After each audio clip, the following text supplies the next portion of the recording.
We are here at the Bitcoin.com studio, your gateway to democratized finance, Bitcoin.com. I'm wearing the shirt. This is what we voted for, which you guys can find at charliekirk.com, because this is what we voted for. And that is actually the theme and the open today, which is the stunning and perplexing politics of immigration.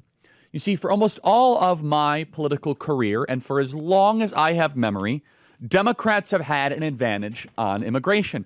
There's issues that they've always had advantages with us over: climate, education, and immigration. They almost always have some form of advantage. Interestingly enough, education, less and less so.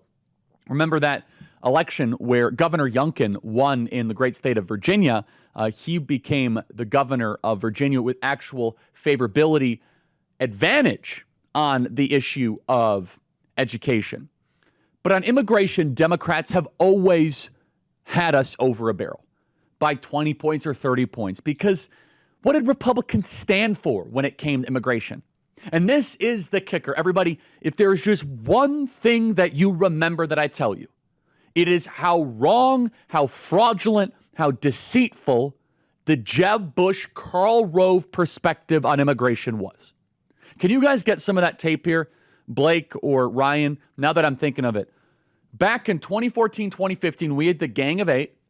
And yes, Marco Rubio was part of it, and he has come a long way, and I'm Marco Rubio's biggest fan and supporter. But yes, we had the Gang of Eight. And I remember it, this was the first couple of years I was involved in politics. And it was unchallengeable dogma in the Republican Party that we are going to lose Hispanics forever if we do not pass mass amnesty. Now, see, this was largely passed and was pushed, I should say, by the Koch brothers, by corporate interest, by the Chamber of Commerce. This was largely being advanced by sinister multinational corporations that didn't actually care about the politics. They wanted cheap labor. And the Democrats were like, sure, you want cheap labor? We want cheap votes. Marriage made in heaven. And instead, what was created is a weapon of mass migration, not a weapon of mass destruction, a weapon of mass migration. And Jeb Bush and all of the Republican orthodoxy was, and every single donor believed this, we need to win back Hispanics, and by doing so, we have to calm down our rhetoric on immigration. This is without a doubt one of the greatest missteps, one of the greatest errors in modern, if not all of the conservative movement. Almost everybody fell for this. And honestly, I was 20 years old at the time. I was 21 years old at the time. I kind of fell for it too. I was like, well, do we need to water down our language? And do we need to be more compassionate? Because a lot of Latinos and Hispanics, they seem to be for open borders, and they have friends that have come here illegally. And it was a ruse, everybody. It was a major scam. Paul Ryan and John McCain, all of the moderate apparatchiks were together saying, we must do this or else we're going to lose Hispanics 90-10. It'll be like Black America. And they were fear-mongering, and they were blackmailing us, saying, you must do mass amnesty right now or else you will be a minority party forever and you'll never win back Hispanics. And 10 years ago to this month, the most consistent political candidate that we've ever seen, Donald Trump, changed everything. He said, nope, they're illegals. Many of them are rapists. They're thugs. They're terrible. We're going to build a wall. Mexico will pay for it. We're going to do mass deportations. And he has unwavered in that commitment. And then we were told by the moderates in the Republican Party, oh, you guys are going to lose us.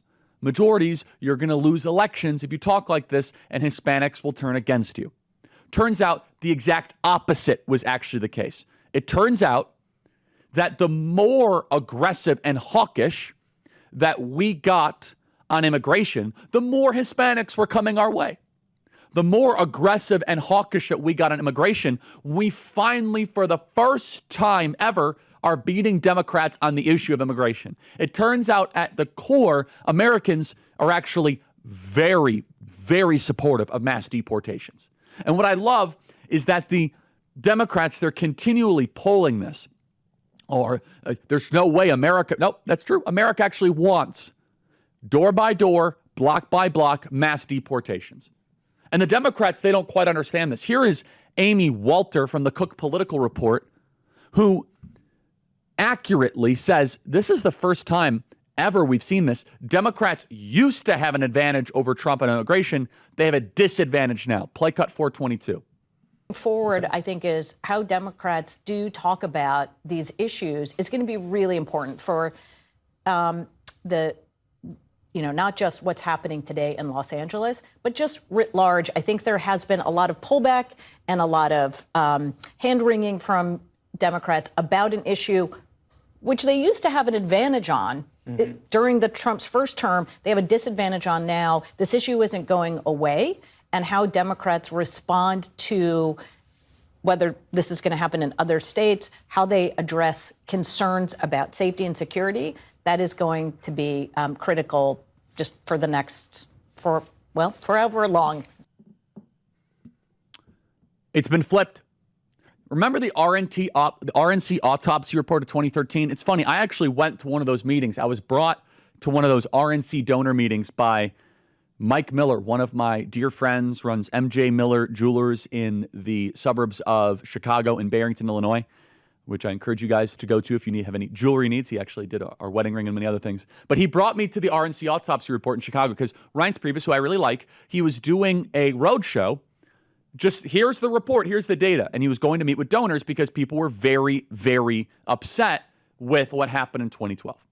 And this is what was in the official RNC autopsy report in 2013. Quote, among the steps Republicans must take in the Hispanic community and beyond, we must embrace and champion comprehensive immigration reform. If we do not, our party's appeal will continue to shrink to its core constituencies only. Blake, can we tweet this out? This is so important. Let me say this again.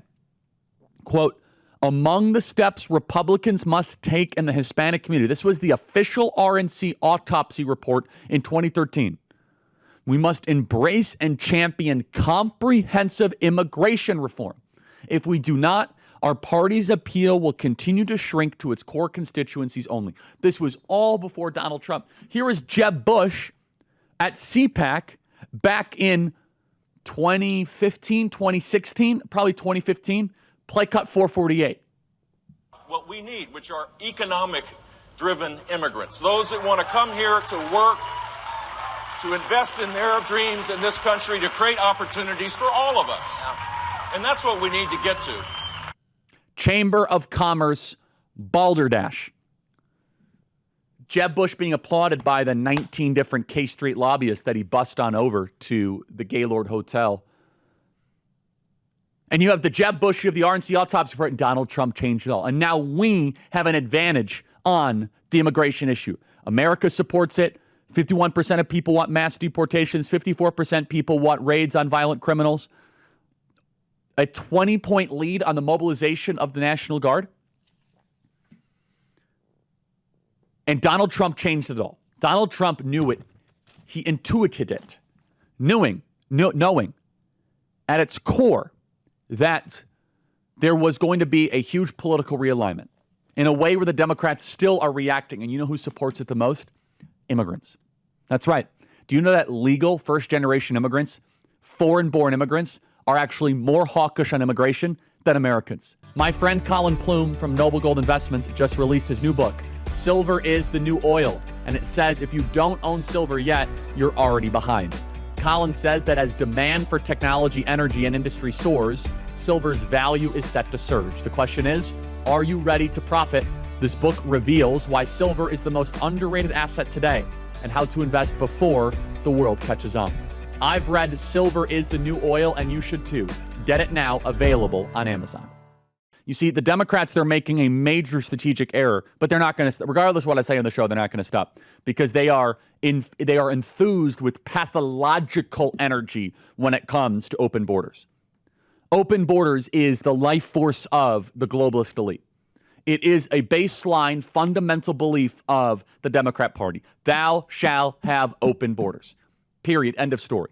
We are the only political movement to say no mas, no more, hasta la vista, adios. The Democrat Party built their entire coalition on the Great Replacement reality. We are going to have millions of people come into the country and try to replace the native-born population to change the politic. If you can't win elections because the people don't support you, well, then change the people. Replace them. And so just flood it with 10, 15, 20, 30 million. Do you know we actually don't know how many illegals are in this country? Do you know it's kind of a guesstimate? It could be 20 million, it could be 30 million, it could be 40 million. We have no idea. And by the way, we have this new shirt. This is what we voted for at charliekirkstore.com if you want to check it out. That's why I'm wearing it today, because it's kind of the theme of the program. And also on Bitcoin.com, buy, sell, trade Bitcoin. All Bitcoin type decisions should be made at Bitcoin.com. That is Bitcoin.com. One of my favorite guests is here. He's such a smart thinker and a great analytical mind. Alex Marlow. I saw one of his tweets the other day and I said, Andrew, get him on the show immediately. And I just loved it. Let me read it to you. It's Alex Marlow, Breitbart.com, phenomenal Alex Marlow show. Alex, great to see you. Let me read your tweet, Alex, and I'll let you riff on it. Quote, the invasion of Los Angeles happened decades ago. I know. I've lived here most of my life. The Democrats who run this place and the establishment media put illegal alien criminals over law-abiding citizens every single time. It destroyed our schools, overwhelmed our healthcare system, and balkanized us to the point where we have no real culture. We should have stopped it a long time ago. Donald Trump is stopping it now. Get out of his way. Free LA from this madness. Alex, I love it. As an Angelino yourself, please speak about this. Yeah, thank you, Charlie. This is one of these things where I'm watching all these libs on social media yell at us and these celebrities yell at us like we're monsters if we're intolerant of Trump enforcing the law. This city was ruined decades ago. It was my really education in politics was understanding that my city was getting overrun and it was causing a lot of downstream effects. It wasn't just that people are unpleasant or they're all bad people. No, it's not about that. It's the effects of illegal immigration. And what dawned on me is when I was an intern for Larry Elder about 20 years ago. And he was going through how expensive it costs to educate people and how actually public schools in LA are more expensive than private schools per pupil. It's just the cost is deferred to taxpayers. Why is that? Because there's so much administration that's necessary. There's so many people who don't speak the language. There's so many things that need to be put into place, not just the bureaucracies and the unions and all that stuff, but to educate people where English is a second language and to put that entirely on the state. And they're coming from homes where the parents don't speak the language. And we don't just tolerate it, Charlie, we embrace it. We love it. That's just the school system. So that's why a public school student costs more than a typical Catholic school student in the LA area, and the schools are not usable. Our test scores keep going down. They're more dangerous places to be. They're completely unpleasant parts of life here. That's just one example. But healthcare is another massive one. My wife worked at a community hospital serving a largely Hispanic population, and they don't ask you for your papers when you go in to get a service. And if you need something like, let's say, a bone marrow transplant, it costs $700,000. And if you're an illegal alien and you showed up at her county hospital in LA that she worked at, they don't turn you away. Who is paying for that, Charlie? I'm paying for it. The taxpayers are paying for it. And so how could you run a city like this? You could never do it. And yet we just accepted it, that this is what we're going to have in this city. Illegal aliens are going to make everything expensive. There's going to be more crime. And my point about the culture is very big. LA used to be the cultural hub of the world. We're totally balkanized now. There's areas where certain groups of people go and areas where other groups of people go, and they don't always cross over. That is bizarre. That's not America. That's not a melting pot. That's like the prison tray where you get you get your meals on, where everything's sectioned off. You don't run a city that way. And that's been our life here for decades. And Donald Trump, Stephen Miller, and Tom Homan, and Kristi Noem are saying, why? Why, Charlie? Why are we doing this? We're not doing it anymore. Honestly, my whole life I've heard people complain about traffic on the 405. Mass deportations will help solve that. And I mean, it's really like, I'm being honest. I mean, you can't bring in millions of people and act as if they have the public infrastructure for it. And look, as a nation, we have a big heart. I think that if someone's in this country and they need immediate health care, you save their life. But you cannot simultaneously have domestic generosity with unruly invasion. They are a contradiction. So then all of a sudden your generosity is taken advantage of, and we are naively then subsidizing our own demise. And this is a very, very important point, is that, okay, good intentions, everyone has good intentions. They mean nothing. They don't translate to good public policy. And in Los Angeles, It is a cluttered city. And again, the media is going to take this out of context. I don't care. It's a dirty city. I'm not saying it's all because of immigrants. It's just dirty. Graffiti is everywhere. There's trash on the streets. There's homeless everywhere. It's a filthy place. And it never used to be that way, right, Alex?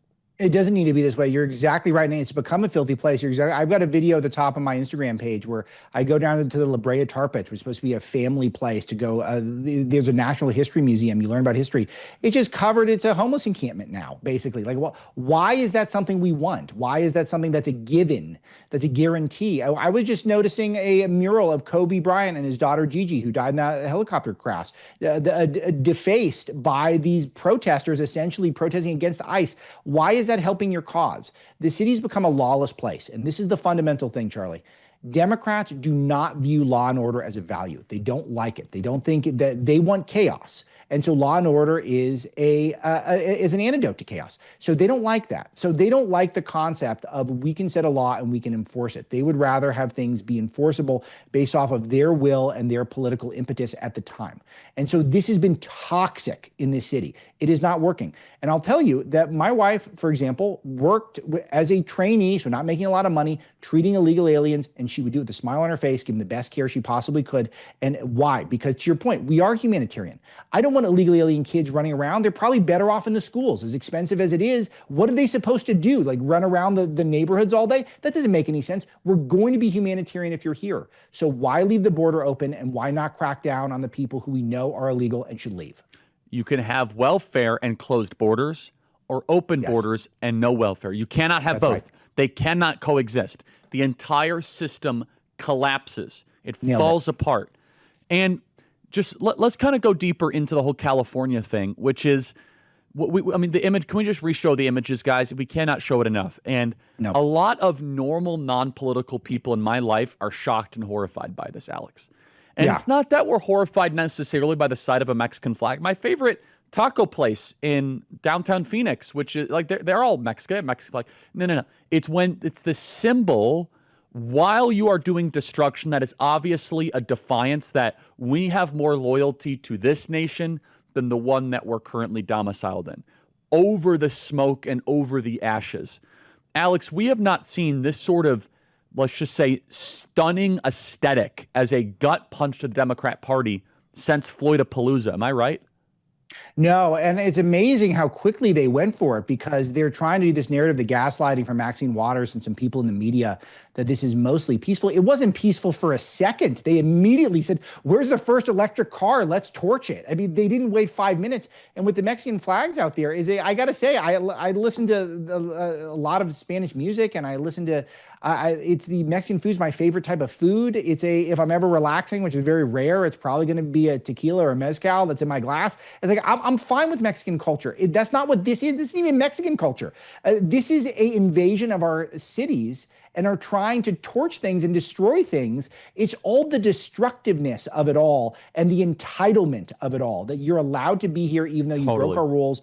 And that is something that is national Democrats are looking in horror right now. This is what the sources are telling me right now, and I've spoken to a lot of them in the last couple of days. They're horrified about what's going on. Yep, big LA Democrats? Big. LA You're Democrats exactly like right, it, Alex. though, Charlie. Yeah, go ahead. I'm telling you right now, the non-political, I was telling this to, look, I'm going to just say this. I've said it before. Please. Non-political person, just, muscular class. She helps us out, whatever, great person. Non-political, voted for Trump, but like out of nowhere, she's like, these riots, this is what Democrats do. She's like, I feel like every couple summers they try to burn down our cities. This is now becoming a meta narrative. It is being tattooed into the consciousness of the American people, which is that non-political people, because look, if it burns, it goes to the front lines and people look at it. And can we just show that one B-roll, guys, of the one after the other, the cars burning, just in flames. And by the way, just so we're clear, if you're burning an electric car, do you understand the pollution that you are putting into that community? I mean, yes, burning a car is bad. The cobalt that just that alone is like really bad, okay? And these are the environmentalists, right? These are the green people that think the way that you effectuate change is the smell of cobalt in the morning. And so and by the way, the seats, The seats are like the seats of these cars have really, really bad pollution. Anyway, that's a whole other separate. They of course, they never cared about that. American families should have their lives ruined by illegal alien crime. If that answer is above 0, you and I have nothing to talk about. That number is 0, Charlie. And here's the thing: a lot of Hispanics that are going to get deported or their family will be deported. You know who they're going to blame? They're going to blame the rioters, because it now justifies an equal and opposite reaction. It justifies force. And so the people that then get deported, they'll be like, those stupid morons that started burning cars, of course they're going to respond, and they being the U.S. government. And we will. Final thoughts, Alex. Yeah, legal immigrants are moving to Trump faster than any other group. They hate this stuff. I will tell you, they despise it. If you fail to assimilate to our culture, then you will no longer have a country. Multiculturalism has been a failure. Uniculturalism is actually what the founders wanted. E pluribus unum. As Andrew Breitbart would say all the time, he would say he educated America on e pluribus unum with Dennis Prager and Andrew Breitbart. E pluribus unum, out of many one. You could keep your traditions and you could keep your food, but you're coming here to assimilate to our culture. Alex, thanks so much.